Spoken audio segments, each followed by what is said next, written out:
அஸ்ஸலாமு அலைக்கும் வரஹ்மத்துல்லாஹி வபரகாத்துஹு. உங்கள் அனைவரின் மீதும் ஏக இறைவனின் சாந்தியும் சமாதானமும் உண்டாகட்டுமாக.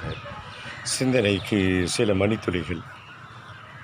கொஞ்சம் விபரம் உள்ள ஒரு சிறுவன், அவனிடத்திலே கேட்கப்படுகிறது, தம்பி, உன்னுடைய எதிர்கால லட்சியங்கள் என்ன? அவன் நீண்ட பட்டியலை கூறினான். அதில் ஹைலைட்ஸாக, மேலோட்டமாக சில செய்திகள் சொன்னான். நான் நல்லா படிக்கணும். கேட்டவர் திரும்பி கேட்கிறார், நன்றாக படித்து அப்புறம் நல்ல வேலைக்கு போகணும், அப்புறம் பெரிய வீடு கட்டணும், எங்கள் ஊரிலேயே எங்கள் வீடு தான் வித்தியாசமான ஸ்டைலில் இருக்கணும், பெரிய வீடு கட்டணும். கேள்வி கேட்டவர் தொடர்கிறார், அப்புறம் கொஞ்சம் வெட்கத்துடன் திருமணம் முடிக்கணும், அப்புறம் குழந்தையை பெற்றுக்கொள்ளணும், அவர்களை படிக்க வைக்கணும், பெற்றோர்களை கவனிக்கணும், அப்புறம்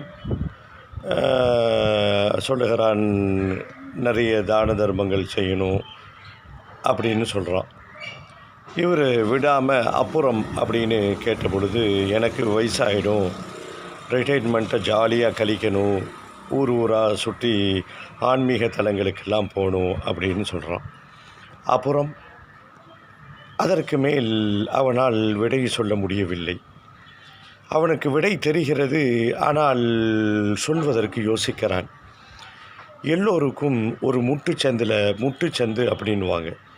அதுக்குள்ளே போயிட்டால் அந்த முட்டோட தெருவில் ஒரு முட்டு இருக்கும், அந்த சந்தோடு முடிஞ்சு போச்சு. ஆம், நாம் எவ்வளவு உயர நம் வாழ்க்கையிலே பறந்தாலும், எத்தனை பில்லியன் டாலர்களுக்கு நாம் அதிபதியாக இருந்தாலும், எல்லோருக்கும் எண்டு காடு உண்டு, அதற்கு பிறகு ஒரு வாழ்க்கை உண்டு என்பதைத்தான் இஸ்லாம் போதிக்கிறது. தொடர்ந்து பேசுவோம் இன்ஷா அல்லாஹ். புரிந்து கொள்வதற்கு இறைவன் அருள் புரிவானாக.